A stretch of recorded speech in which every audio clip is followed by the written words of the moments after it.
Saya record ya. Sudah terlihat teman-teman? Saya? Sudah, Pak. Oke, nah. Sudah, Pak. Perusahaan dan pasar keuangan, firm and financial market. Ya, di sini kita nanti akan belajar tentang pasar modal, pasar uang, struktur, fungsi, produk, serta sedikit tentang perdagangan sekuritas. Nah, nanti suplemennya, teman-teman saya harap bisa mengikuti kuliah umum sekaligus kerjasama antara ini ya mata kuliah ini dengan teman-teman di Radio Valuer tentang investasi di pasar modal gitu ya.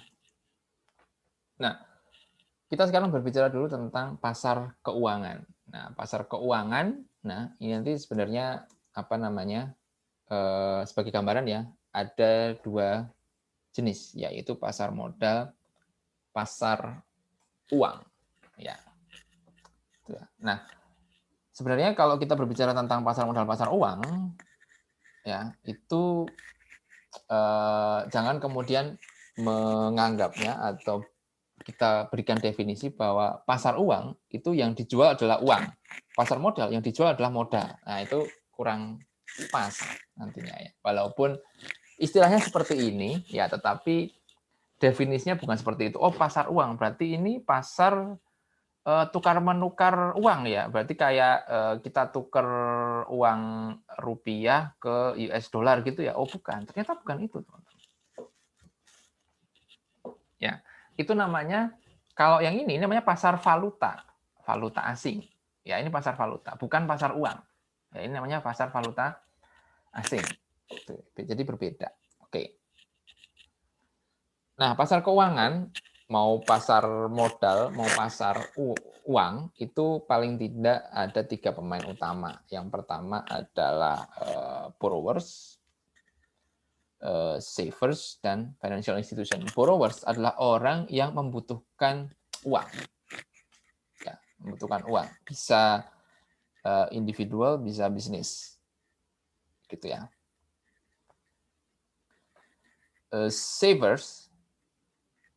Savers itu adalah orang yang punya kelebihan uang, ya, punya kelebihan uang dan berharap ya uang itu bisa diinvestasikan sehingga dia memperoleh imbalan atau memperoleh keuntungan, intinya gitulah ya. Kalau kita punya banyak uang, itu kan kita punya pilihan, ya kan, supaya uang kita itu bisa tumbuh kan gitu ya. Yang pertama bisa ditabung, bisa kan? Bisa ditabung, tapi tabungan kan cuman kalau benar-benar itu ya di bank ya paling bunganya. Wah, kalau sekarang sih paling 0, sekian persen kali ya. Deposito aja cuma 3% sekarang. Sekarang ya, deposito tuh sekarang setahun 3%, teman-teman. Rata-rata gitu ya di masa krisis ini. Bunga tabungan tuh paling ya mungkin setahun 0,5% kali.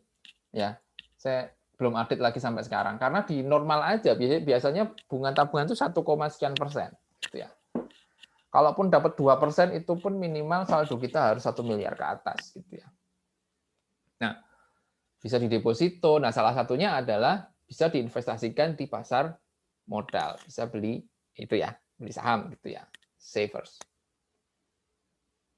Orang yang apa namanya punya banyak uang dan diinvestasikan ke dalam instrumen keuangan gitu ya. Bisa di pasar modal, bisa di pasar uang gitu ya. Jadi ini ketemu nih antara yang butuh duit, borrowers, dan savers yang kebanyakan duit. Gitu. Nanti teknisnya kita akan pelajari lebih lanjut. Intinya dalam pasar keuangan ini adalah tempat bertemunya orang yang butuh modal dan butuh uang dan orang yang kelebihan uang ya dan bersedia untuk istilahnya ya bisa dalam artian dipinjamkan gitu ya atau diinvestasikan ke dalam suatu instrumen gitu ya. Dan kemudian ada institusi keuangan ya atau perantara. Di sini intermediaries itu perantaranya. Ya, nanti akan ada banyak perantara yang terlibat dalam pasar keuangan ini. Sorry, ini saya tanya dulu di layar saya atau di layar yang teman-teman lihat itu ada kotak box item-item yang menghalangi ini enggak slide enggak? Tidak ada, Pak. Tidak ada. Oke. Tidak, Pak. Oke, thank you. Soalnya kadang ada beberapa itu entah zoom-nya atau apanya itu, kadang kotak dialog chat-nya atau apanya itu dilihat oleh peserta yang lain itu kayak ada kotak box yang menutupi gitu. Oke. Kita lanjut ya. Nah, ini kira-kira gambarannya, grafiknya ya. Bahwa dalam pasar keuangan ya, saver atau investor itu ya, dia punya banyak uang, kemudian dia membeli produk berupa instrumen keuangan gitu ya. Bisa saham, bisa obligasi, bisa surat utang, apapun gitu ya. Nah, borrower itu adalah yang butuh uang, ya, butuh uang. Ketika dia butuh uang, borrower itu kan bisa tadi ya, bisa berupa individu atau bisa berupa perusahaan, ya. Perusahaan yang butuh uang, dia menerbitkan apa? Saham, ya kan? Perusahaan butuh uang, dia menerbitkan saham. Nah, orang yang kelebihan uang, investor akan membelinya. Berarti kan ketemu tuh, satu butuh uang, satu kelebihan uang. Ya, yang butuh uang dijanjikan ya nanti kalau kamu investasi di perusahaan saya, insya Allah akan ada dividen, perusahaan saya akan semakin berkembang, nanti kamu akan dapat keuntungan dengan naiknya harga saham tersebut, kan janjinya seperti itu guys. Nah, si investor yang punya banyak uang tentu mengharap, oke, saya punya banyak uang, wah ini ada peluang nih gitu ya. Seperti itu. Itu kalau di pasar keuangan. Kan investasi bisa macam-macam ya. Bisa di properti, kalau teman-teman sudah mempelajari properti pasti tahu lah. Ya. Kita punya banyak uang, mending investasi di tanah aja, beli tanah atau beli rumah, dikos-kosin gitu ya. Kan dapat uang terus tuh. Nah, dapat uang terus, harga tanah dan ininya terus naik kan gitu ya. Ya itu sama sih, ya. Hanya beda opsi saja. Atau sekarang yang lagi marak mungkin Bitcoin. Nah, teman-teman bisa juga itu sebagai alternatif investasi. Ya, kalau Bitcoin itu kan atau cryptocurrency ya, yang awalnya sebenarnya perkembangannya banyak sih, nggak cuma mata uang kripto ya, tapi aset kripto itu banyak ya, jenisnya. Yang awalnya untuk menggantikan uang yang kita pakai sekarang ini dalam bentuk digital, ya. Tapi kalau di Indonesia kan belum bisa digunakan untuk transaksi ya, tetapi diakui sebagai aset. Jadi dia boleh diperdagangkan di Indonesia.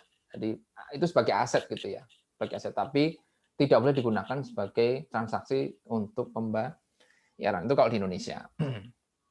Kalau teman-teman di Amerika punya Bitcoin, nah itu bisa beli Tesla, itu udah mau dia, ya kan. Contohnya, itu juga harganya lagi semakin naik nih, ya kabarnya sekarang sudah harganya 840 juta satu keping ya. Nah kalau teman-teman mau beli itu bisa beli bukan satu keping ya, tapi 0,01 keping itu bisa ya, 0,01 0,0 tergantung rupiah yang Anda punya gitu ya. Nanti kalau ada apresiasi harga ya nanti teman-teman ikut merasakan ininya gitu ya. Itu contoh cryptocurrency. Ada banyak macam, ada Bitcoin, ada Dogecoin, ada Litecoin, macam-macam. Ada Ethereum, tapi Ethereum itu bukan untuk mata uang sih sebenarnya. Oke. Dan di sini ada yang namanya financial intermediaries atau perantaranya. Ada bank, ada perusahaan keuangan, ada asuransi, ya, ada investment bank atau bank yang punya fokus pada investasi gitu ya. Seperti itu. Oke, pasar keuangan Indonesia ada dua, pasar modal dan pasar uang. Kita sampai jam 1 ya. Jam berapa? 12.40 ya? Atau jam 1? Jam 1, Pak. Jam 1. Jam 1, Oke. Pak. Jam 1, Pak. Ya, makasih. Jam 1 pas. Siap. Nanti kalau ada pertanyaan silakan langsung disampaikan aja ya. Ada pasar modal, pasar uang. Apa sih bedanya? Nah, bedanya ternyata bukan uang. Pasar uang itu uang yang diperdagangkan atau pasar modal itu modal yang diperdagangkan, bukan. Kan kalau kita biasa pasar ikan, oh yang dijual pasti ikan. Pasar buah, oh yang dijual di sana kita beli buah kan gitu ya. Nah, di sini pasar uang itu yang membedakan pasar uang dan pasar modal itu hanya jangka waktu dari instrumennya. Kalau pasar uang adalah pasar yang menyediakan instrumen jangka pendek. Ya, instrumen utang jangka pendek. Contoh surat berharga Bank Indonesia. Ya, Bank Indonesia itu sering mengeluarkan instrumen surat berharga yang digunakan untuk berbagai macam hal. Salah satunya adalah menstabilkan suku bunga dan tingkat inflasi. Ya, jadi kalau dia butuh menarik peredaran uang, maka dia akan menerbitkan sebuah surat berharga, ya, dengan harapan itu akan dibeli oleh perorangan maupun institusi, gitu ya. Dengan dibelinya itu, maka uang kan masuk ke BI, sehingga peredaran uang di masyarakat akan berkurang, gitu ya, dan akan diberi bunga, gitu ya. Atau commercial paper, jadi ada beberapa surat berharga yang diterbitkan oleh bank maupun perusahaan. Jadi bank itu kadang untuk memenuhi likuiditas jangka pendeknya, dia itu jual sebuah surat utang jangka pendek. Jangka pendek itu bisa dalam hitungan hari, 7 hari, 1 bulan, 3 bulan, 6 bulan gitu ya. Pokoknya tidak lebih dari 1 tahun, ya jangka pendek, untuk memenuhi likuiditasnya. Jadi misalnya ya kan bank kan menampung uang dari masyarakat, kemudian ada yang dikreditkan jadi KPR dan lain sebagainya kan. Nah, di sela-sela itu kan pasti ada juga nasabah yang mengambil duitnya dan lain sebagainya kan. Nah, untuk memenuhi likuiditasnya itu kadang dia bisa juga menjual semacam commercial paper. Jadi sebuah kertas yang bisa diperjualbelikan. Intinya adalah itu adalah surat utang. Ya, surat pengakuan utang. Aku mau dong aku lagi butuh duit nih aku bikin sebuah janji gitu ya, janji akan membayar kepada kamu senilai sekian dengan bunga sekian gitu ya, dengan jangka waktu 1 bulan gitu misalnya, itu diperjualbelikan seperti itu. Ya, di pasar uang itu instrumennya jangka pendek ya, menjadi pertemuan antara pihak yang butuh uang, yang tadi butuh uang yang menerbitkan surat utang gitu ya, atau kalau di BI ya, di BI itu ya keperluannya adalah bukan dia butuh, tapi itu sebagai instrumen kebijakan ya, bukan butuh uang tapi sebagai instrumen kebijakan gitu ya. Dan diketemukan dengan orang yang punya kelebihan uang gitu kan. Kalau punya kelebihan uang, ada orang yang bilang gini, aku mau dong pinjam duitmu gitu ya. Dalam jangka waktu 1 bulan nanti tak kasih bunga sekian persen, mau nggak? Gitu. Oh ya udah mau nih, daripada nganggur kan gitu ya, kasih gitu kan. Nanti bulan depan dia terima pokoknya plus bunga kayak gitu. Tapi kalau pasar modal itu adalah jangka panjang ya. Biasanya berupa saham gitu ya, sama ada saham biasa, ada saham preferen, mungkin ada obligasi. Obligasi ini sebenarnya juga surat utang. Sebenarnya mirip-mirip sih. Ini itu sama, tapi obligasi ini mempunyai jangka waktu biasanya lebih dari 5 tahun. Biasanya itu 3 tahun, 5 tahun, 10 tahun, 15 tahun, 20 tahun dan lain sebagainya. Gitu. Jadi yang membedakan keduanya adalah instrumennya. Jangka waktu instrumennya. Pasar modal jangka panjang, saham itu kan ditanamkan di perusahaan kan untuk jangka panjang. Obligasi, surat utang dalam jangka panjang. Tapi kalau pasar uang, surat utang jangka pendek. Gitu.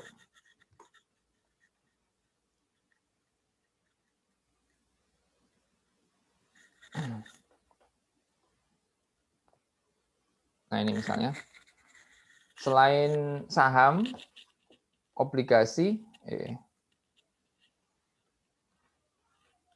ya, ada juga nanti reksadana kita akan pelajari. Ada juga instrumen derivatif macam-macam sebenarnya, ya, maupun instrumen lainnya. Kalau pasar uang itu untuk jangka pendek ya, surat berharga jangka pendek kurang dari setahun. Nah, kalau pasar uang itu pelakunya macam-macam ya. Di sini Bank Indonesia sebagai regulatornya, ada pemerintah, Bank Indonesia pelakunya ya, ada bank umum, lembaga keuangan bukan bank, unit usaha syariah, perusahaan efek dan sebagainya, perusahaan penerbit commercial papers dan lain-lain. Itu kalau pasar uang jangka pendek. Gitu ya. Ini fungsinya. Sebagai sarana investasi bisa ya, namanya jangka pendek. Ya kalau nggak mau jangka panjang, misalnya aku punya uang 1 miliar, tapi 3 bulan lagi uang itu akan saya pakai untuk modal usaha. Nah, selama 3 bulan ini nganggur nih. Wah, daripada nganggur nggak dapat apa-apa, investasiin aja. Nah, misalnya gitu. Oh, bisa di pasar uang. Bisa di deposito jangka pendek juga bisa, tapi ya itu pilihan lain ya. Kemudian pemenuhan kebutuhan modal jangka pendek bagi perusahaan, bank, importer, dan lain sebagainya. Karena kan kadang ya itu tadi kebutuhan likuiditas lah, itu kan dalam jangka pendek perlu gitu ya. Misalnya ya itu tadi, bank nih menerima uang dari nasabah, sebagian uangnya udah dibuat untuk membiayai KPR misalnya. Tiba-tiba ada satu nasabah yang pengen ngambil uang dalam jangka waktu yang apa misalnya dalam jumlah yang banyak gitu ya. Wah ini padahal uangnya lagi muter semua nih gitu ya. Yang satu masih dipinjam sama perusahaan itu baru dikembaliin bulan depan. Sementara ini nasabah kan punya hak kan untuk mengambil uangnya kan. Nah, bank supaya dapat memenuhi kewajibannya, berarti kan harus pinjam uang dulu. Aku pinjam dong uang, nanti bulan depan tak bayar gitu ya. Dia pinjam dari uang lain, kasih ke nasabahnya, ya bulan depan debitur yang ngutang tadi membayar ke bank, nah bank balikin juga ke tadi yang ngasih pinjaman jangka pendek, kira-kira seperti itu. Nah, selain menjadi piranti kebijakan moneter untuk mempengaruhi likuiditas bank-bank, ya, atau mempengaruhi tingkat suku bunga, ya, serta mengendalikan inflasi. Produk pasar uang ada promise dan wesel, ini mirip-mirip sebenarnya. Promise itu berasal dari kata promise itu janji untuk membayar. Wesel itu juga surat utang jangka pendek sampai menengah seperti itu. Ada sertifikat Bank Indonesia, sertifikat deposito, surat berharga pasar uang, banyak lah ya. Surat perbendaharaan negara gitu ya. Ini surat utang jangka pendek ya, surat perbendaharaan negara. Kalau surat utang negara jangka panjang itu obligasi, namanya obligasi negara. Ya, ORI itu adalah obligasi dalam bentuk yang dijual secara retail atau kecil-kecil gitulah ya. Jadi pemerintah itu kalau butuh dana jangka pendek dia pakai SPN, surat perbendaharaan negara. Kalau jangka panjang dia pakai obligasi, jangka waktunya 3 tahun. Kalau SPN itu jangkanya pendek, ya 3 bulan, 1 bulan gitu, untuk memenuhi kebutuhan negara di jangka pendek itu. Oke, nah ini contoh SBI. SBI ini dijual dengan secara proses lelang dan dibeli oleh bank-bank umum biasanya, gitu ya. Seperti itu. Nah, sekarang ke pasar modal. Pasar modal di kita itu diatur oleh sebuah lembaga namanya Otoritas Jasa Keuangan, OJK. Dulunya OJK ini, fungsi ini dipegang oleh Bapepam. Nah, Bapepam ini dulu di bawah Kemenkeu. Nah, ini termasuk eselon 1 favorit dulu ya. Kalau zaman saya STAN itu dulu bisa milih instansi, teman-teman. Jadi waktu lulus terus instansi itu yang buka tahun itu dibuka diumumkan. DJP butuh sekian, Bapepam butuh sekian, Itjen butuh sekian. Nah, kemudian kita ngelamar, kita milih gitu ya istilahnya. Nanti yang menentukan kampus. Biasanya yang IP-nya tinggi ya itu menangan. Ya kalau milih itu dia punya kebebasan. Kalau dulu itu zaman dulu ya. Jadi misalnya yang favorit itu di Bapepam, Ijen, misalnya atau BPK, maka ya yang IP-nya tinggi biasanya akan diberi ini ya, dikabulkan. Ada beberapa pilihan gitu, kita diminta milih, ada waktu 10 pilihan 1, 2, 3, 4, 5, 6, 7, 8, 10 gitu ya. Seperti itu. Zaman dulu, tapi sekarang sudah beda cerita. Terus ya di sini ada yang namanya Bursa Efek Indonesia sebagai ininya pasarnya gitu ya, yang mengatur perdagangan. Ya, pelaksana lah. Ini pasar yang melaksanakan, yang menyelenggarakan pasar. Nah, kalau OJK ini mengatur semuanya, mengatur seluruh pelakunya. Kemudian ada lembaga clearing dan penjaminan, ya ini untuk mengatur penyelesaian transaksi, ya masalah uangnya, pertukaran uangnya nanti. Dan ada lembaga penyimpanan dan penyelesaian, kustodiannya, gitu ya. Ini lembaga KSEI atau Custodian Central Effect ini yang menyelesaikan transaksi, Dan di sini adalah lembaga clearing dan penjaminan terkait dengan untuk mengatur itu tadi lalu lintas surat berharga itu tadi ya. Ini punyanya siapa, udah berpindah kemana, seperti itu. Itu ada di lembaga clearing dan penjaminan. Ya, kalau penyelesaian uangnya itu ada di sini. Gitu. Ya. Nah, di sini nanti ada berbagai pelaku pasar ya. Di sini ada emiten, perusahaan publik. Ya, ini sebenarnya sama sih. Ya, ini adalah perusahaan yang sahamnya ya secara mudahnya ya, yang sahamnya diperjualbelikan di bursa efek. Pemodal ini ya investornya, ada domestik, ada asing gitu ya. Kemudian profesi penunjangnya ada macam-macam, ada akuntan, notaris, penilai, konsultan hukum, ya penilai termasuk profesi yang diperlukan dalam dalam pasar modal, karena nanti diperlukan dalam menilai, misalnya dalam menilai kewajaran transaksi, gitu misalnya. Ada beberapa lembaga penunjang macam-macam nanti. Seluruhnya ini bisa dibaca nanti ya di Undang-Undang Pasar Modal, Undang-Undang nomor, kalau nggak salah ini, nomor 8 tahun 95.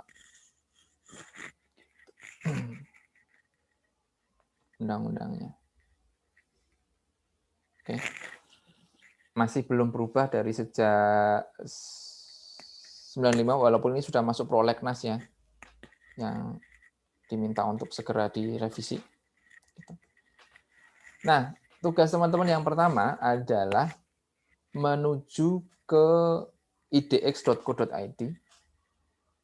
Ya, nanti teman-teman idx.co.id, lalu di tab investor, ya klik belajar pasar modal. Ini menu baru yang di dalamnya ada petunjuk, ada semacam ya penjelasan dan video mengenai pasar modal. Nah, di sini diharapkan teman-teman itu dapat belajar tentang pasar modal ya secara lebih jauh dalam konteks di Indonesia gitu ya. Ini contohnya. Nah, setelah teman-teman buka ini ya idx.co.id gitu ya, teman-teman akan melihat page ini gitu ya. Ada berbagai macam informasi di sini ya. Ini adalah macam-macam indeks ya. Kompositnya adalah IHSG, istilah IHSG, indeks harga saham gabungan. Oke. Kalau indeksnya minus itu berarti paling tidak mencerminkan bahwa rata-rata harga saham di pasar Indonesia itu lagi turun. Itu ya. Kalau indeksnya naik berarti rata-rata harga saham yang ada di Bursa Efek Indonesia itu naik, kira-kira seperti itu. Indeksnya ada banyak ya. Ini indeks keseluruhan dari saham yang ada. Kalau LQ45 itu singkatan dari Liquid 45. Itu adalah 45 saham terliquid yang ada di bursa, sebanyak 45 gitu ya. Dan itu di indeks. Jadi dia dikelompokkan, kemudian dibuat suatu indeks yang mencerminkan tadi ya, bagaimana keadaan pasar. Nah, ini semuanya lagi negatif ya. LQ45 perusahaan-perusahaan yang terliquid ya, 45 top terliquid itu juga turun sebesar 2% gitu ya. Kemudian ada beberapa indeks-indeks yang lain ya, indeks syariah, indeks IDX 30, pokoknya ini adalah pilihan-pilihan berdasarkan kategori tertentu gitu ya. Ada yang indeks syariah berarti khusus saham-saham syariah, indeks, dan indeks itu akan mencerminkan bagaimana kondisi suatu pasar gitu. Nah, sini ada macam-macam, nanti bisa dipelajari. Nah, teman-teman lihat ke investor di sini ya. Ini ada tab investor. Lalu nih baru belajar pasar modal. Ini semuanya juga teman-teman bisa pelajari. Baru EIPO macam-macam. Nah, paling enggak belajarin dulu. Nah, ini teman-teman ada macam-macam. Nah, ini ada macam-macam ya. Silahkan nanti diklik saja. Nah, di sini ada video pentingnya investasi, mengenal produk-produk investasi. Tuh, ya. Struktur pasar modal di Indonesia, saham dan obligasi gitu ya. Informasi perdagangan saham. Nah, untuk reksadana nanti bisa lihat lagi. Segera hadir pada April ya paling enggak. Nanti akan saya jelaskan sedikit ya. Jadi teman-teman nanti salah satu tugas di awal adalah apa namanya? Untuk merangkum yang ada di sini. Kalau teman-teman pengen belajar lebih jauh bisa ini ikut sekolah pasar modal, tapi kayaknya harus lewat ini ya, apa namanya? Lewat sekuritas. Jadi teman-teman harus jadi investor dulu.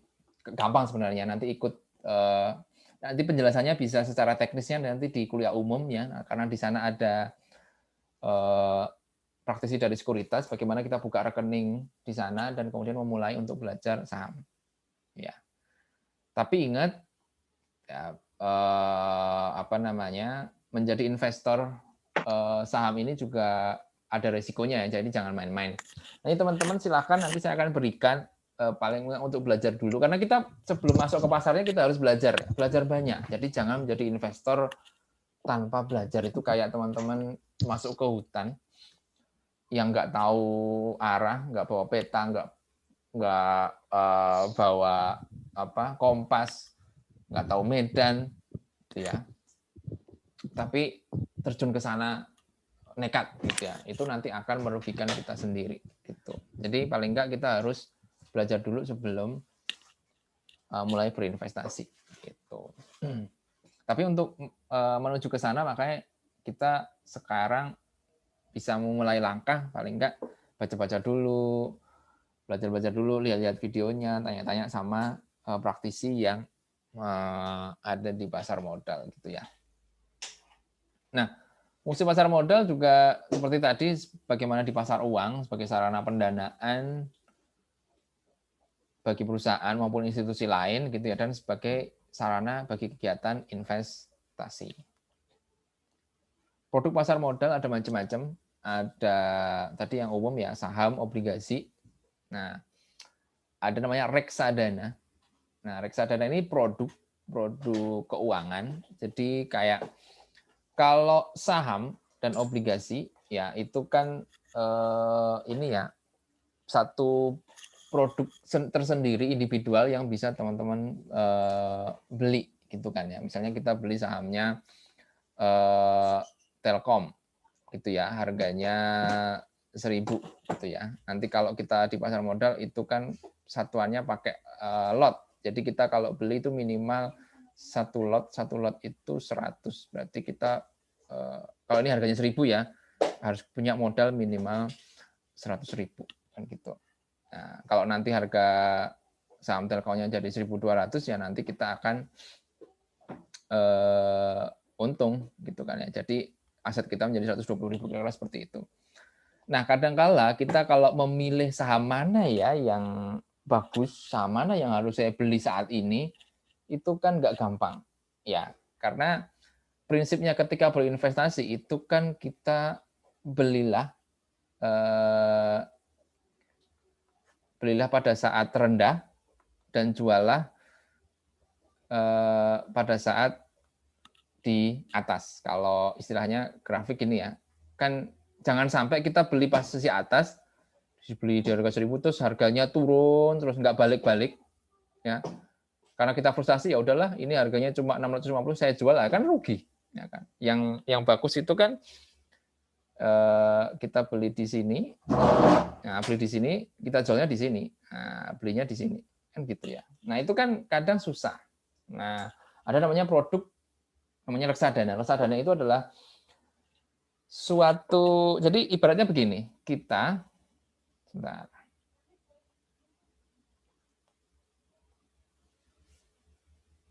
Karena kita daripada susah-susah gitu ya, daripada susah, jadi mending kita menitipkan uang kita pada seseorang atau perusahaan yang kita anggap mampu mengelola investasi dan membuat uang kita semakin tumbuh. Jadi reksadana itu dikeluarkan oleh katakanlah sebuah perusahaan efek gitu ya. Sebuah perusahaan efek atau perusahaan sekuritas atau perusahaan investasi. Jadi dia menawarkan, perusahaan investasi ini mempekerjakan manajer investasi. Ya. Nah, dia nanti akan mengelola, jadi gini, dia terima uang dari masyarakat, ditampung, lalu uang-uang ini akan dikelola oleh manajer-manajer investasi di perusahaan itu pada berbagai instrumen. Jadi kan ya yang paham pasar saham kan dia, kan gitu ya. Ya udah kita titipkan aja uangnya ke sini, biarkan dia trading dan investasi di saham-saham yang menguntungkan gitu ya.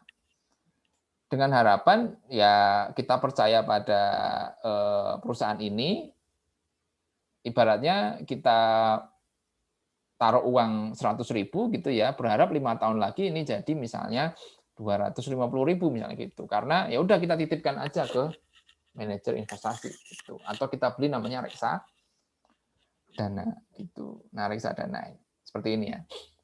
Jadi ini kayak suatu kantong ini ya, menampung dari masyarakat, lalu kantong ini akan didistribusikan atau diinvestasikan ke saham-saham gitu ya. Jadi kita udah terima beres gitu.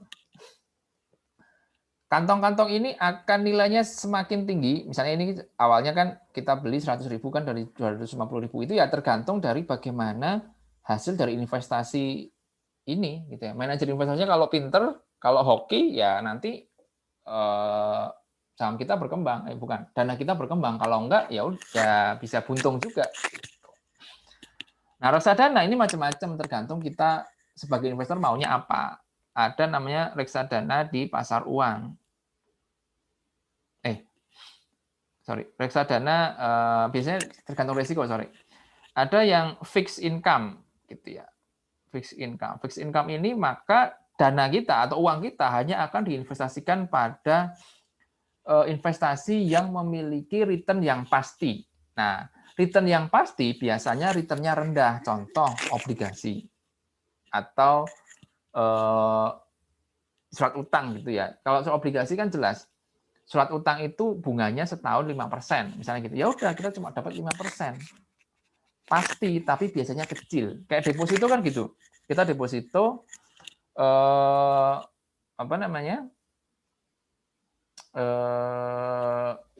bunganya pasti tapi kecil gitu. Ada yang produknya berupa di saham gitu ya, di pasar saham. Nah, ini memberikan return ya yang lebih tinggi biasanya. Bisa katakanlah 5% sampai bisa katakanlah 30%. Seperti ini ya. Tetapi enggak jaminan kalau ini bakal untung. Ini bisa juga malah uang kita berkurang karena banyak hal. Misalnya manajer investasi emang kurang oke. Atau terjadi krisis sehingga harga saham rontok. Karena corona kemarin kan harga saham juga rontok kan. Seperti itu. Jadi ada resikonya. Ada juga yang mix. Misalnya ada sebagian ke fixed income, ada sebagian yang ke saham. Ini tergantung kita mau pilih produk yang mana. Nanti manajer investasi akan melakukan sesuai dengan order kita gitu. Saya pilih produk yang fix, Pak. Oh, berarti akan saya investasikan ke surat utang. Returnnya pasti kecil. Oh, saya mau saham yang lebih agresif. Oh, ya udah. Oh, saya mau mix deh. Saya nggak terlalu agresif, tapi saya juga pengen agak safe nih. Nah, seperti itu. Ada juga yang minta, saya maunya reksadana syariah. Berarti manajer investasinya akan hanya menginvestasikannya ke saham-saham syariah. Kayak gitu. Ya, itu reksadana. Nah, ETF ini mirip dengan reksadana, tapi ETF ini, reksadananya itu kita bisa jual belikan secara real time. Gitu, reksadananya. Ya. Kalau reksadana itu kalau kita mau jual beli, itu pakai harga penutupan di tanggal itu, di hari ini. Jadi misalnya gini, manajer, ini kan reksadana, mana sih pulpen saya? Nah, ini reksadana, ini di clear dulu deh.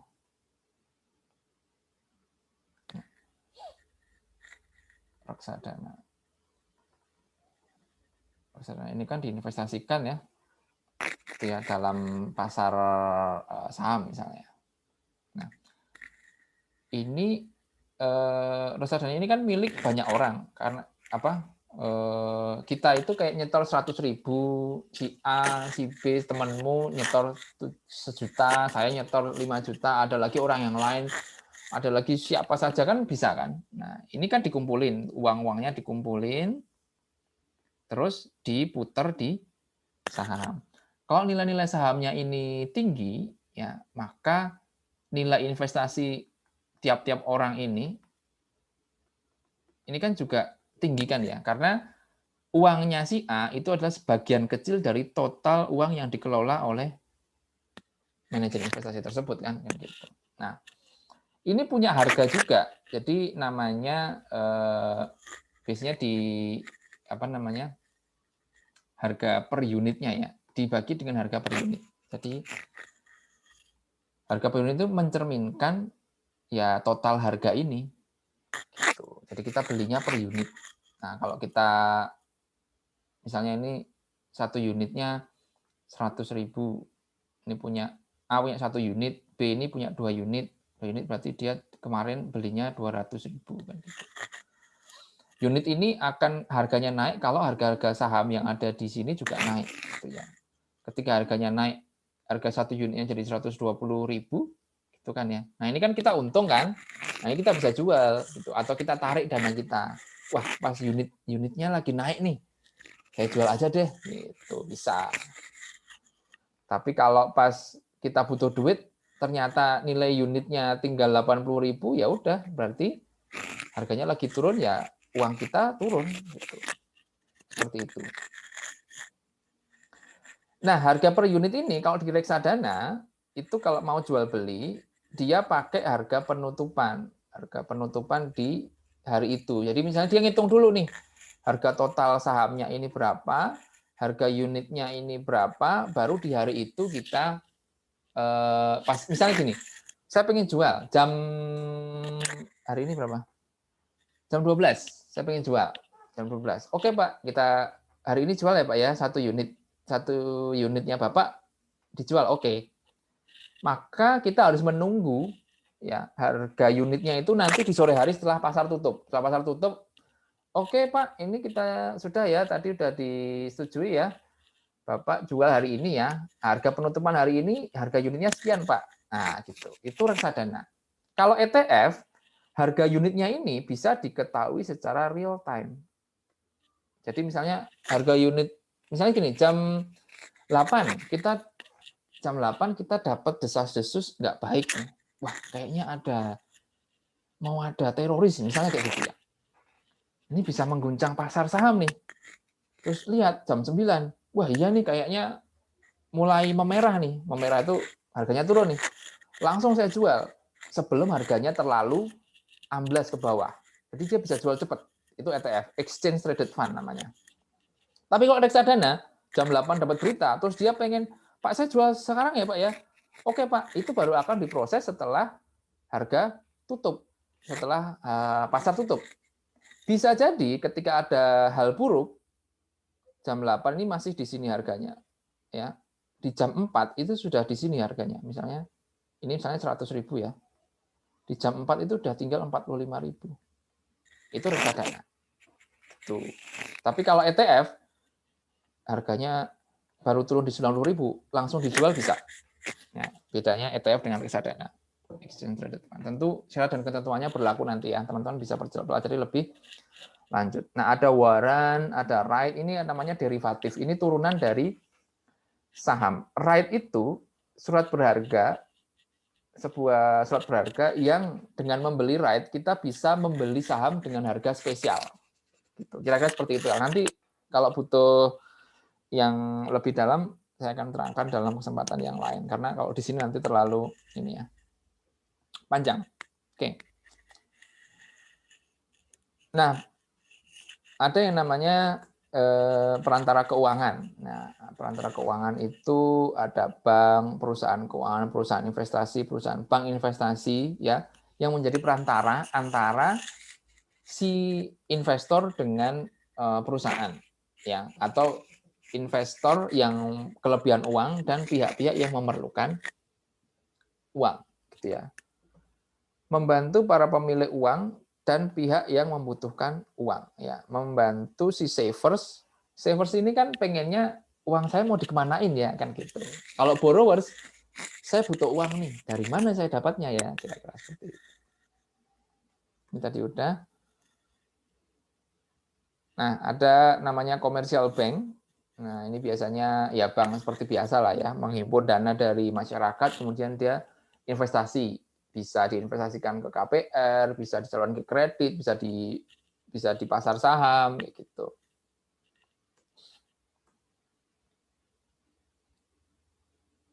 Macam-macam. Ada perusahaan jasa keuangan ya, yang memang menyediakan uang untuk perusahaan-perusahaan yang butuh uang. Gitu. Misalnya GE Capital. Jadi memang perusahaan yang kerjaannya mencari siapa nih perusahaan yang butuh duit gitu. Nanti tak kasih pinjaman. Tentunya dia mencari perusahaan yang prospeknya bagus pula kan gitu ya. Perusahaan asuransi. Nah, asuransi ini kan menjual polis. Polis itu ya semacam perjanjian asuransi ya. Intinya kita itu bayar premi. Ya, bayar premi kayak BPJS lah, kan bayar per bulan per tahun ya kan. Misalnya bayarnya 200.000 gitu.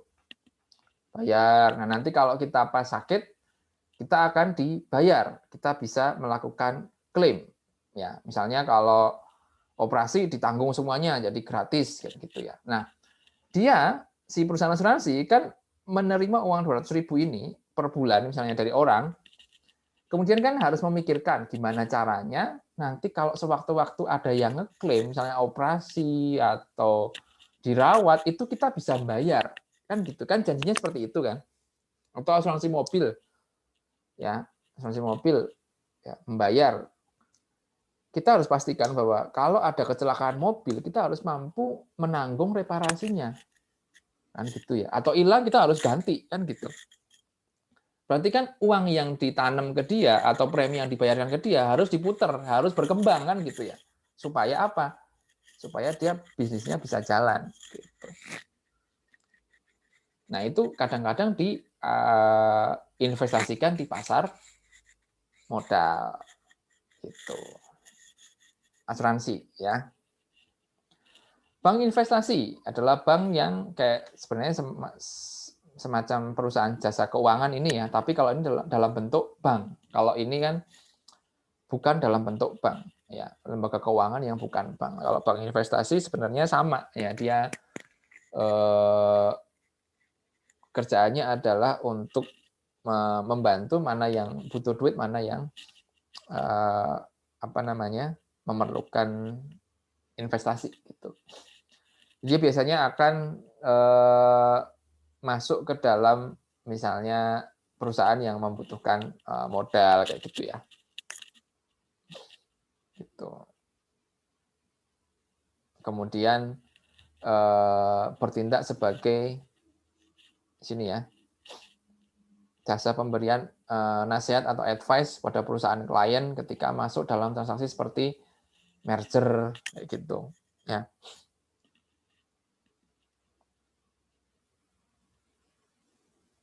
Oke. Bank-bank di Indonesia ini perannya sudah macam-macam sebenarnya ya. Kalau dilihat dari produknya, bank itu selain sebagai bank-bank komersial gitu ya,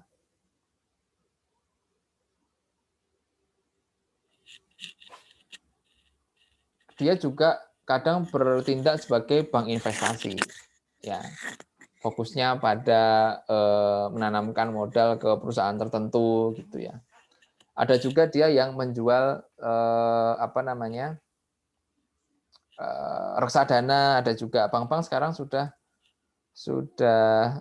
apa sih, perannya itu sudah beragam ya, tidak hanya menampung tabungan dan menyalurkan kredit ya, tetapi sudah investasi, sudah memiliki, sudah bertindak juga sebagai sekuritas gitu. Kadang ada juga seperti itu, atau mendirikan perusahaan sekuritas sendiri. Ada yang mengelola reksadana dan lain sebagainya. Ini tadi yang reksadana ya, atau disebutnya mutual fund ya. Mutual fund. Nah, ini tadi kalau jadi investor saham daripada pusing, wah saya beli saham apa ya, bingung nanti kalau beli salah. Ya, ini alternatif investasi lainnya. Jadi kita udahlah serahkan aja ke reksadana. Kalau teman-teman pernah mendengar nama Dana Reksa, nah Dana Reksa ini perusahaan investasi atau perusahaan sekuritas. Ini perusahaannya. Kalau reksadana itu adalah produk keuangan, gitu ya, reksadana. Reksadana itu umum, produk namanya reksadana, yang sistemnya kayak tadi. Tapi Dana Reksa itu sebuah perusahaan sekuritas, ya, sebuah perusahaan sekuritas. Jadi jangan kebulak-balik ya, Dana Reksa, reksadana. Nah, nilai unit reksadana itu nanti disebut sebagai nilai aktiva bersih atau NAB. Jadi ya, harga sebuah reksadana.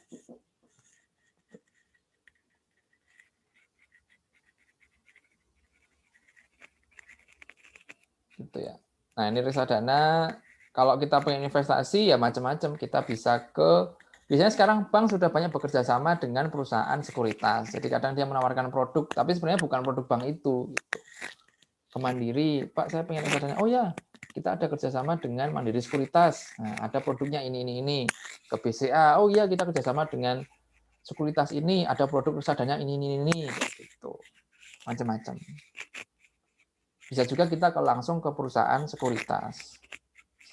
Nah ini kalau ETF tadi, Exchange Traded Fund, mirip reksadana, tapi dia bisa dijual belikan secara real time di pasar modal. Dan dia biasanya juga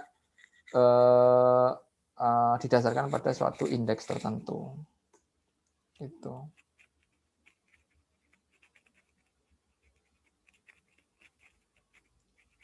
Ini perbedaan antara reksadana, mutual fund biasa, dan ETF, Exchange Traded Fund. Tuh.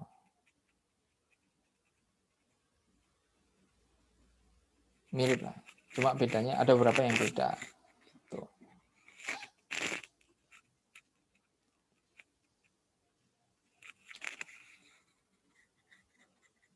Dealer partisipan, nah ini terkait dengan penjualan tadi ya, ETF ya. Ada beberapa pelaku pasar di Indonesia yang menjual ETF, ada Bahana Sekuritas, Mandiri Sekuritas, Philips Sekuritas, Sinarmas, dan lain-lain. Gitu ya.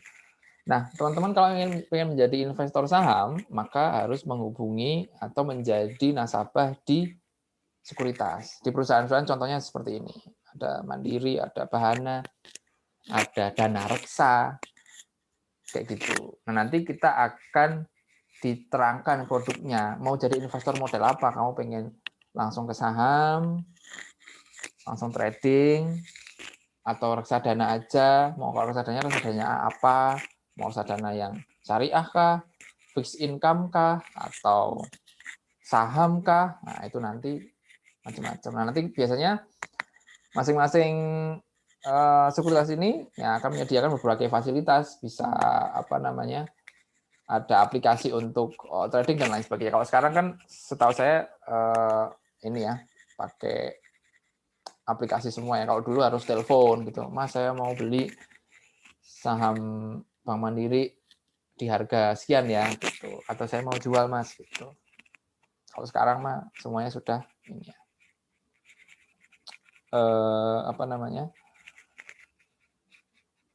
Real time, sudah online pakai aplikasi gitu. Oke. Ya, hedge fund ini mungkin hanya sekedar tahu aja, biasanya untuk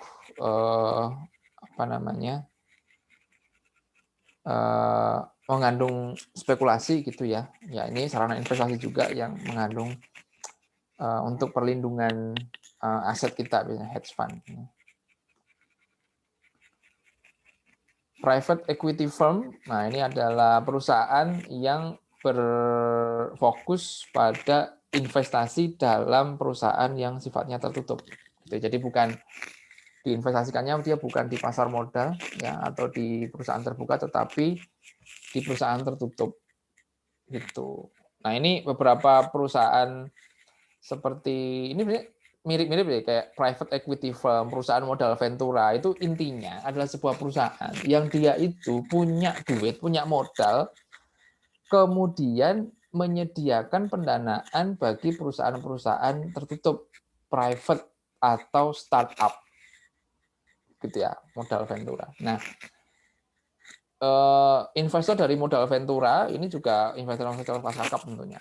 Dan ini resikonya tinggi. Karena apa? Dia berinvestasi pada perusahaan privat baru atau startup. Kita tahu kayak SoftBank gitu ya. Kemudian Sumitomo Mitsui atau Mitsubishi di Indonesia lah. Ini banyak kan banyak dikuasai oleh Jepang ya. Jadi kayak Gojek ya, Tokopedia dan sebagainya itu kan banyak mendapatkan suntikan dana dari perusahaan kayak gini, modal ventura. Perusahaan yang mau beresiko tinggi, kan dulu juga kita nggak tahu ya, ngasih Gojek, Bukalapak, Tokopedia, Traveloka itu bakal kayak gimana. Jadi dia mau berinvestasi ke situ dengan modal tinggi, resikonya pun tinggi karena perusahaannya kan masih baru gitu ya. Dengan suatu analisis tentunya bahwa dia punya keyakinan ini perusahaan akan tumbuh pesat. Jadi si perusahaan modal ventura ini tujuannya memang mencari startup dengan harga yang masih murah, gitu ya, dengan resiko besar nggak apa-apa. Terus dikembangkan, dia suntik dana, dikembangkan dengan harapan nanti nilainya tinggi. Nah, ketika nilainya tinggi, maka dia lepas itu. Gitu. Jadi dia untungnya adalah main resiko di sini, suntik dana, kembangkan perusahaannya. Ketika sudah tinggi, ya udah ini dilepas, ini disuruh IPO gitu. Ya kan? Untuk mendapatkan modal yang fresh dan lebih gede lagi. Kalau misal dia nyuntik dana waktu itu misalnya 70 juta US dollar gitu. Pas udah tinggi nilainya ini, nilai perusahaannya udah semakin tinggi lagi, mungkin ketika IPO atau ketika dia jual ke investor lain, ya itu dia dapat uang bisa katakanlah 500 juta. Oh ya untung.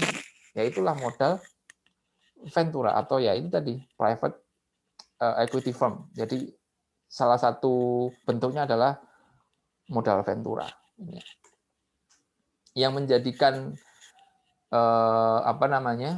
Tokopedia, Gojek, Bukalapak, Traveloka itu menjadi besar. Gitu ya. Ini contohnya. Modal Ventura, modal perusahaan yang punya modal intinya ya. Tujuannya mengembangkan perusahaan-perusahaan kecil jadi gede lalu dijual. Gitu. LBO, leverage buyout.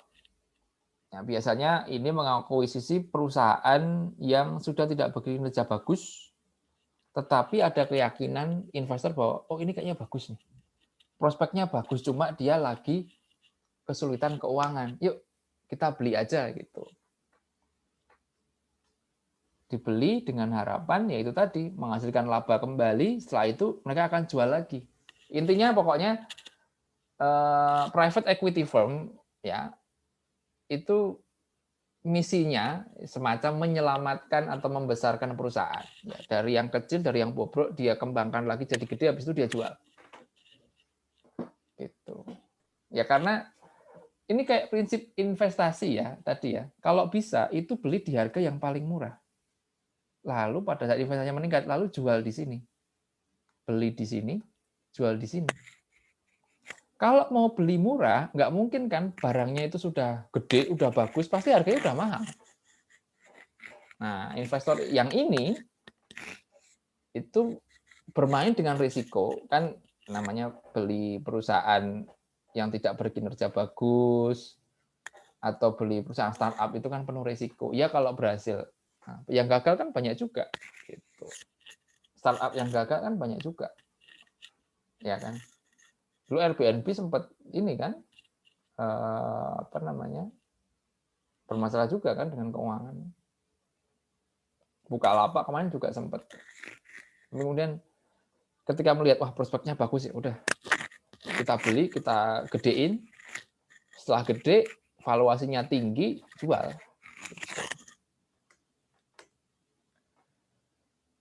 Oke, sekarang kita ke sekuritas. Sekuritas adalah instrumen yang dapat dinegosiasi yang merepresentasikan suatu klaim keuangan. Bisa berupa saham atau instrumen utang. Ini bisa utang itu bisa ya obligasi, wesel kayak gitu ya. Jadi kita menyebutnya sekuritas itu adalah surat, ini surat berharga lah, bisa berupa saham, obligasi dan lain sebagainya. Nah, dalam pasar saham itu ada namanya pasar perdana, ada pasar sekunder. Nah, ini teman-teman perlu pahami. Pasar perdana adalah suatu pasar di mana sekuritas atau saham atau utang itu pertama kali diperjualbelikan. Ya. Pertama kali diperjualbelikan. Jadi di pasar perdana, kalau saya pakai whiteboard di sini ya. Nah, ini pasar perdana. Itu adalah antara, kalau ini perusahaan ya mengeluarkan saham gitu ya. Nah, di sini dibeli oleh apa namanya? Investor untuk pertama kali. Ya, melalui nanti perantara perdagangan efek ya. Kalau kita transaksi di saham pasti akan melalui perantara ya. Melalui perusahaan sekuritas gitu ya, nggak bisa langsung. Di sini terjadi aliran uang dari investor ke perusahaan karena dia beli saham. Saham kan. Nah, ini sahamnya ke investor, dia jual saham gitu ya. Ini namanya pasar perdana atau pasar primer.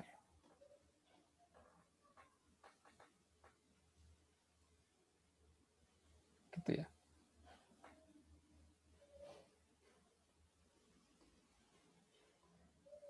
Oke. Pasar perdana atau pasar primer. Nah, bedanya dengan pasar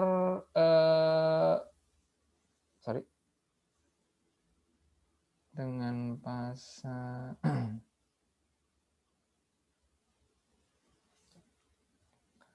sekunder.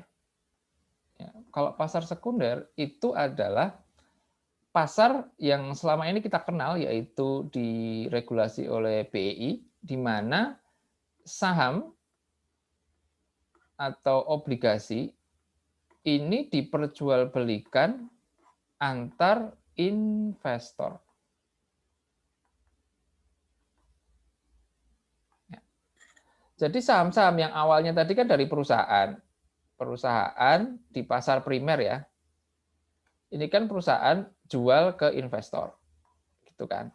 Terjadi aliran uang dari investor ke perusahaan. Nah, ketika kita masuk di bursa saham, yang terjadi di sana bukan pasar primer lagi, tapi pasar sekunder, di mana investor ini saling bertransaksi untuk memperjualbelikan asetnya atau sahamnya.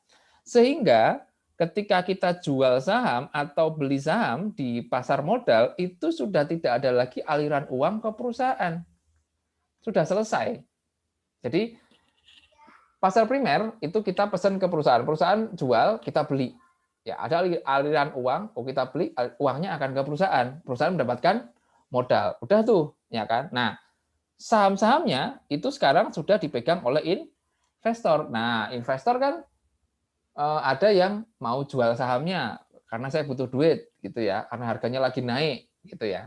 Itu jualnya di pasar namanya pasar sekunder, yang mana terjadi transaksi hanya antara investor satu dengan investor yang lain. Tidak ada lagi aliran kalau kita jual saham, bukan berarti saham kita dibeli lagi oleh perusahaan itu, enggak, tapi saham kita sudah dibeli oleh investor yang lain. Jadi tidak ada lagi aliran uang dari investor ke perusahaan kalau di pasar sekunder, gitu ya. Itu teman-teman. Jadi kalau pasar primer itu ibaratnya kita beli mobil langsung ke pabrik, ya kan? Langsung ke pabrik, udah nih kita dapat mobil. Terus, wah aku butuh uang, aku jual mobil ah. Nah, jual mobil ke temennya. Nah, itu namanya pasar sekunder. Gitu. Udah nggak ada lagi transaksi dengan pabrik mobilnya, udah nggak ada lagi. Gitu. Ya, suatu pasar untuk perdagangan selanjutnya dari sekuritas yang telah diterbitkan sebelumnya. Perusahaan yang menerbitkan saham tidak menerima uang sama sekali di pasar sekunder.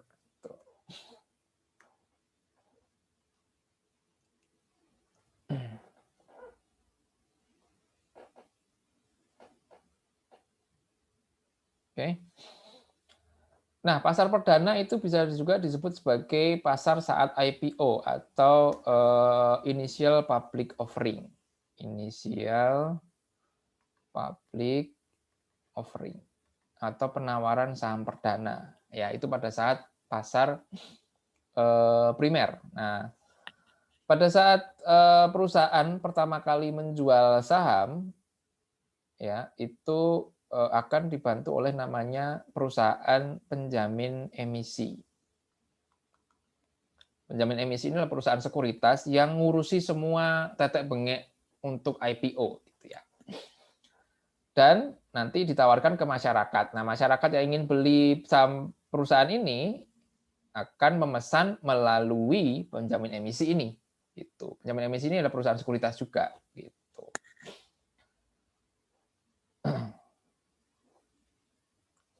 Ya, penjamin emisi. Dia menjamin bahwa surat berharga yang dikeluarkan perusahaan akan bisa diserap oleh investor. Kalau sampai sahamnya ini nggak laku, maka si penjamin emisi ini bertanggung jawab untuk membeli seluruh saham perusahaannya tadi. Gitu. Jadi tanggung jawab penjamin emisi ini berat. Dia harus mengelola supaya harga sahamnya perusahaan ini bisa tinggi, tetapi juga laku di pasar. Jangan sampai tinggi, tapi ketinggian malah nggak laku. Kalau nggak laku, dia harus beli. Gitu. Jadi perusahaan terima beres. Pokoknya aku butuh modal 1 triliun. Saya keluarkan sekian juta saham. Pokoknya kalau pengennya perusahaan tentu harganya tinggi. Nah, perusahaan penjamin emisi juga menganalisis, wah nggak bisa kalau harga segitu, nggak bakal laku. Tuh, dia nanti negosiasi. Oke lah kita tetapkan ya, setuju ya, deal ya, harganya di satu lembarnya 700 ya, nanti kamu terima sekian. Gitu. Nah, si penjamin emisi juga, kalau harganya 700 kayaknya oke nih, kita bisa pasaran, insya Allah laris lah. Gitu. Seperti itu kira-kira. Ya. Ini peraturan di Indonesia ya. Jadi jika saham perdana tidak laku dijual, maka penjamin emisi yang akan menyerap saham yang sisa. Akhirnya dia harus membeli sisanya yang tidak laku dijual. Nah, penjamin emisi dapat berupa komisi gitu. Dapat fee dia. Nah, setelah IPO ada namanya pasar sekunder. Nah, setelah IPO sahamnya akan dicatat di bursa. Oke. Terus yang terjadi adalah transaksi antara investor dengan investor. Gitu.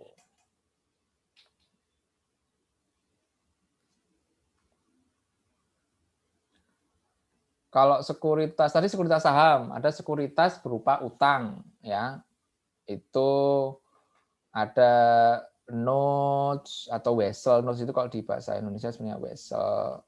Ada bond, ini namanya obligasi. Gitu. Surat utang. Kalau surat utang itu yang beli akan dapat bunga. Kalau saham yang beli dapat dividen. Tapi dividen itu kan nggak pasti. Ya, dividen itu kan kalau perusahaannya untung dan mau bagi-bagi dividen ya bagi. Tapi ada juga yang perusahaan yang rugi ya nggak bisa bagi dividen kan.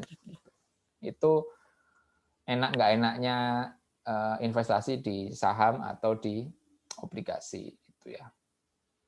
Nah, saham ada saham biasa, ada saham preferen ya. Kalau saham biasa dia itu punya hak kepemilikan ya. Misal teman-teman beli Telkom itu total yang dijual ke pasar ada 1 juta lembar saham gitu ya. Teman-teman punya misalnya 100.000 lembar berarti punya 10% kepemilikan di Telkom kayak gitu. Memiliki hak suara. Hak suara itu kita sebagai, kan gini, kalau kita sebagai pemegang saham, kita itu kan sebagai pemilik perusahaannya secara tidak langsung ya. Sebagai pemilik dong. Ya kan? Nah, pemilik ini kan yang sebenarnya mengatur, bukan mengatur, istilahnya yang menguasai lah, yang menguasai perusahaan itu. Kan gitu ya. Perusahaan kan harus tunduk kepada pemegang saham kan.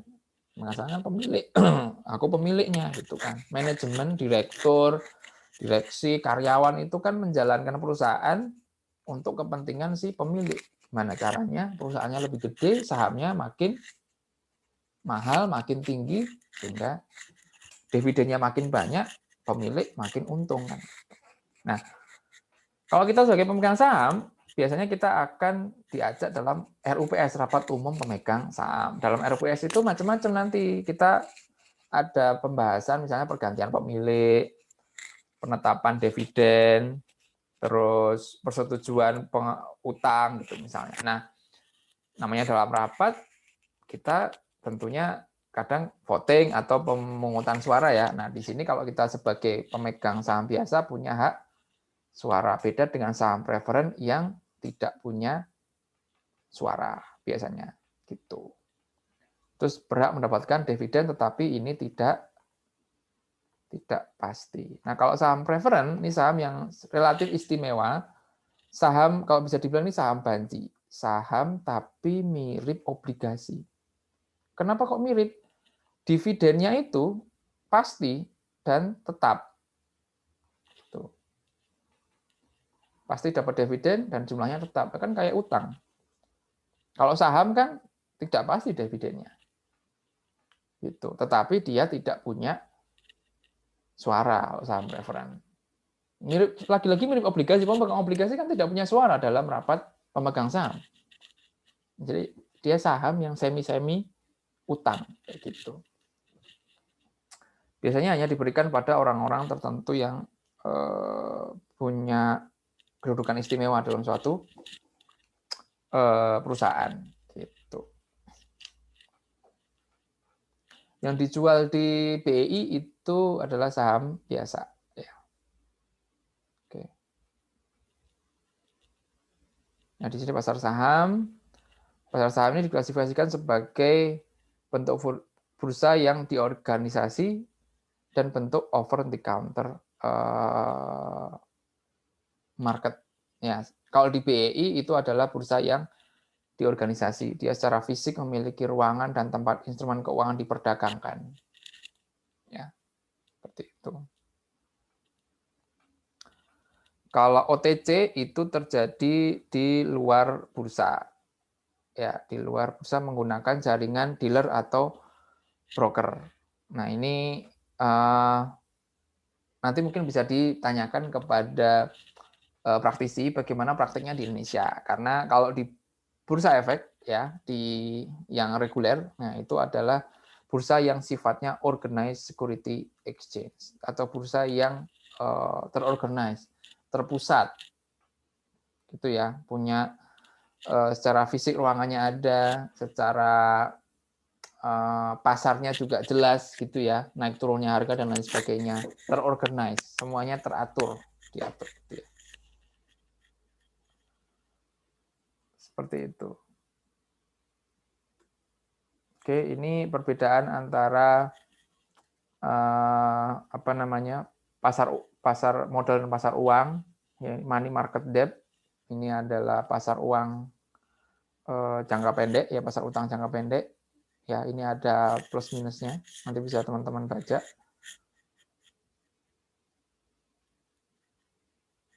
Itu kalau ini yang long term. Gitu. Ini perbedaan antara preferred stock dan common stock.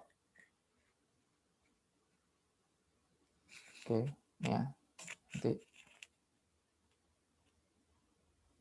Nah, sedikit tentang cerita di sini, krisis pasar keuangan. Jadi di Indonesia tahun 2008 ya, itu pernah terjadi krisis, bukan di Indonesia sebenarnya, di Amerika, yang berimbas ke seluruh dunia. Karena ya apapun yang terjadi di Amerika, itu akan banyak berpengaruh ya, karena mata uangnya ya itu ada di mana-mana, dipakai di mana-mana. Ketika investor di sana panik, kalang kabut dan lain sebagainya, pelaku-pelaku yang pegang dolar juga terpengaruh, ya maka mempengaruhi seluruh pasar seluruh dunia, gitu ya. Bentar, minum dulu.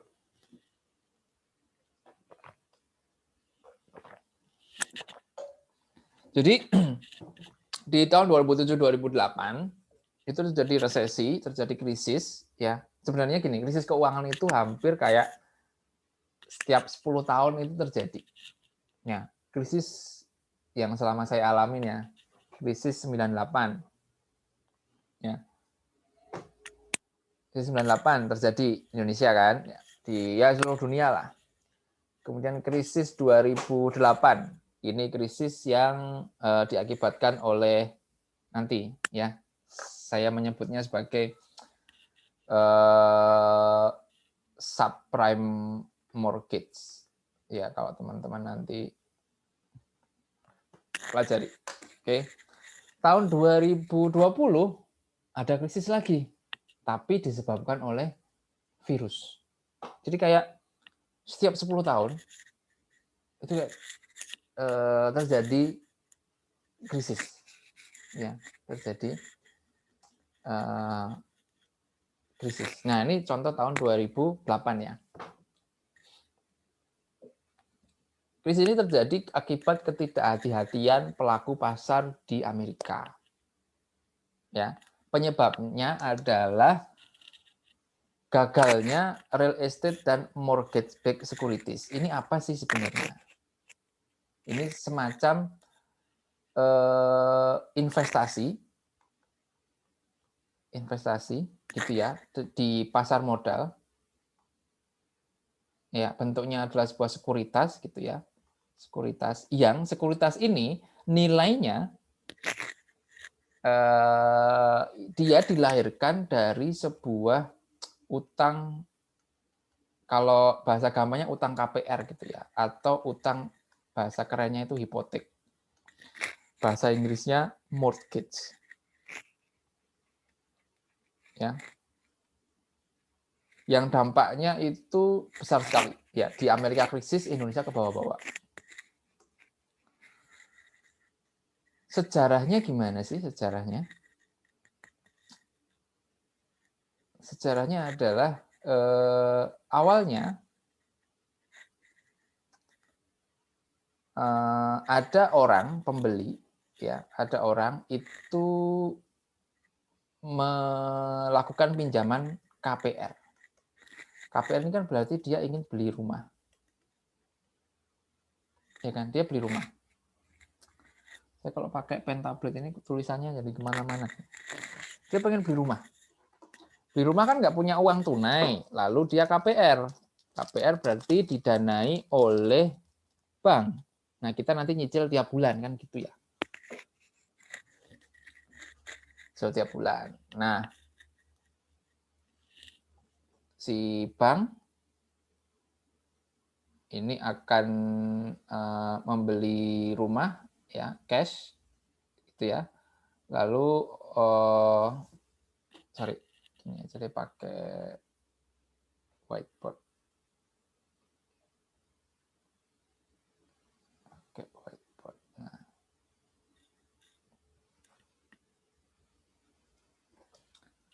Jadi ini ada rumah, ini ada investor, masyarakat gitu ya. Pengen beli rumah tapi nggak bisa tunai, lalu ada bank. Bank ini meneliti bahwa si orang ini pendapatannya bagus, kerjaannya bagus, jadi ya udah kita belikan rumah, beli cash, gitu ya.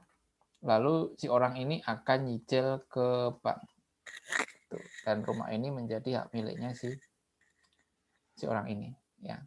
Akan menjadi hak milik, gitu ya. Tapi kan sertifikatnya ditahan dulu sama bank. Nah, kemudian pemberi pinjaman menjual hipotek perusahaan, pemberi pinjaman, bank tadi, menjual hipotek atau KPR tadi ke perusahaan lain atau ke institusi keuangan. Jadi semacam apa namanya, KPR ini tadi, ini kan sebuah gini, bank, ini kan kayak punya daftar orang KPR gitu kan ya, daftar orang KPR. Nah, ini KPR-nya si A, ini si B, si C. Nah, si A, si B, si C ini kan profilnya bagus, artinya dia kerjaannya bagus dan lancar. Bank butuh uang nih, karena uangnya sudah kesedot semua buat bayari KPR. Nah, dia menawarkan ke perusahaan investasi. Hei, aku ini setiap bulan dapat sekian dari A, dari B, dari C. Dia itu kredit ke saya. Dia kerjaannya bagus. Aku butuh duit nih. Kamu mau nggak ngutangi saya duit atau tak jual? Jadi ini di ibaratnya kayak KPR-nya si A. Nah, ini kan sebenarnya sebuah jaminan gitu ya, bahwa si A ini kan, ini si A ya, nanti kan membayar ke bank bulanan kan. Hei, kamu mau nggak beli KPR-nya ini? Ini si A rajin loh. Jadi tak jual ke kamu ya, ini perusahaan investasi. Tak jual ke kamu, mau nggak? Kamu nanti terima dari si A per bulannya itu katakanlah 5 juta. Lancar dia. Oh gitu. Ya udah deh, tak beli dengan harga sekian gitu. Nah, bank dapat duit lagi. Ya kan? Bank dapat duit lagi. Terus dia bisa menawarkan KPR-nya ke banyak orang lagi kan gitu ya. Si perusahaan investasi ini kan membeli KPR, kemudian dijual lagi dalam bentuk surat-surat berharga yang lain. Gitu ya. Jadi dari ini dijual lagi ke perusahaan lain. Karena saking liquidnya ini, saking bagusnya apa namanya, pembayaran dari debitur-debitur terpilih ini, kan yang bisa KPR itu kan memang orang-orang yang terpilih ya, memang pendapatannya bagus, kerjaannya bagus, lancar gitu kan ya.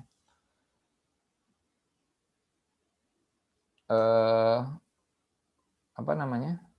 Oke, portalnya sebentar. Ini oke.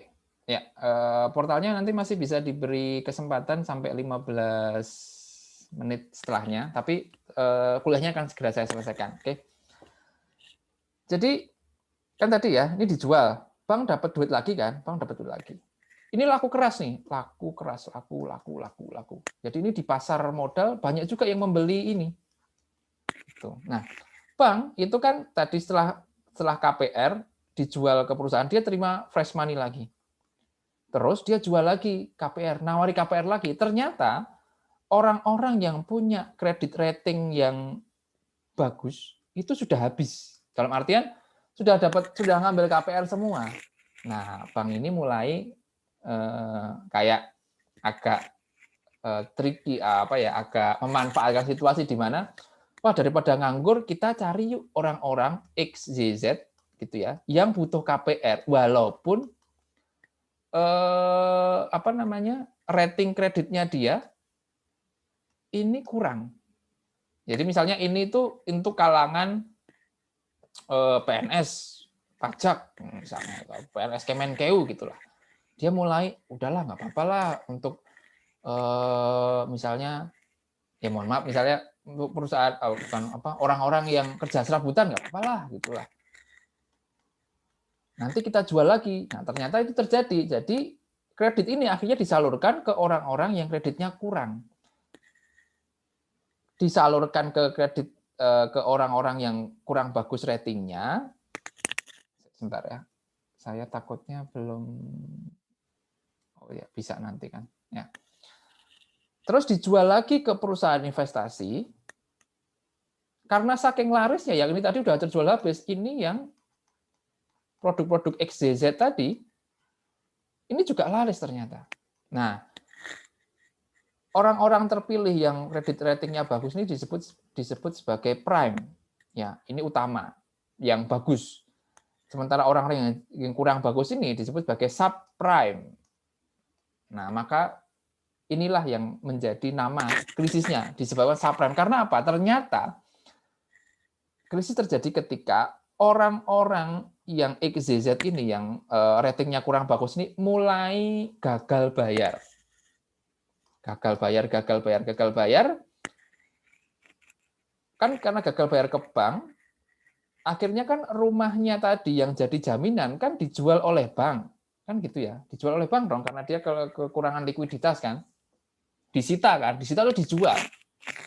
Karena saking banyaknya yang di subprime ini, yang gagal bayar karena suku bunga meningkat jadi dia gagal bayar, jumlah rumah yang dijual di Amerika semakin banyak.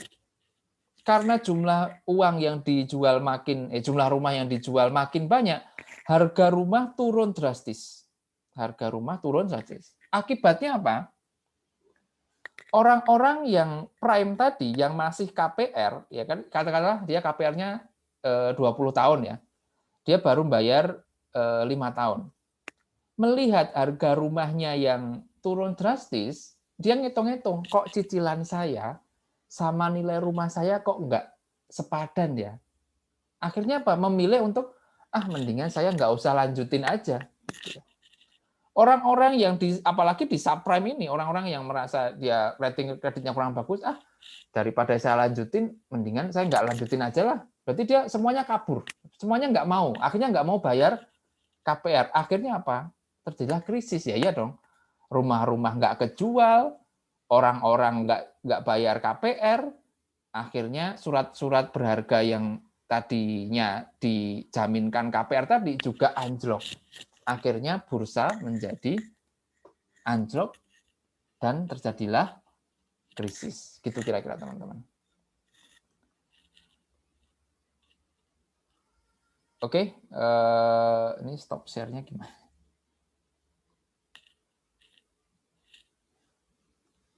Oke, itu tadi kira-kira kuliah ya untuk hari ini sampai pada krisis ya, sampai pada krisis keuangan.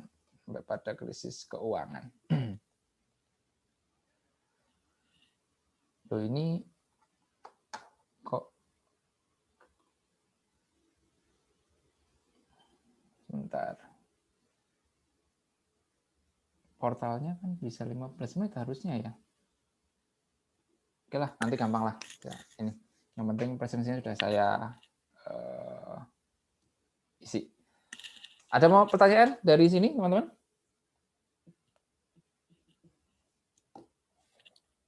Mungkin tadi kena di pembukaan kenalan dan lain sebagainya, jadi waktunya agak tersita. Nggak apa-apa, nanti kita bisa lanjutkan di minggu depan. Oke, tugasnya nanti akan saya sampaikan. Kira-kira gambarannya adalah teman-teman mempelajari yang tadi, yang ada di eidx.co.id tentang belajar pasar modal dan membuat rangkuman. Ya, tata cara membuat rangkumannya akan saya berikan petunjuknya nanti di LMS atau melalui grup. Oke. Dikumpulkan minggu depan ya sebagai tugas yang pertama dan nanti diwajibkan teman-teman juga untuk mengikuti kuliah umum pasar modal gitu ya. Itu aja dari saya. Nanti kalau ada pertanyaan silahkan disampaikan. Itu saja untuk hari ini. Terima kasih atas perhatiannya. Kita ketemu lagi minggu depan. Saya tutup. Assalamualaikum warahmatullahi wabarakatuh. Waalaikumsalam warahmatullahi wabarakatuh. Terima kasih banyak Pak. Terima kasih Pak. Terima kasih Pak. Thank you, sir.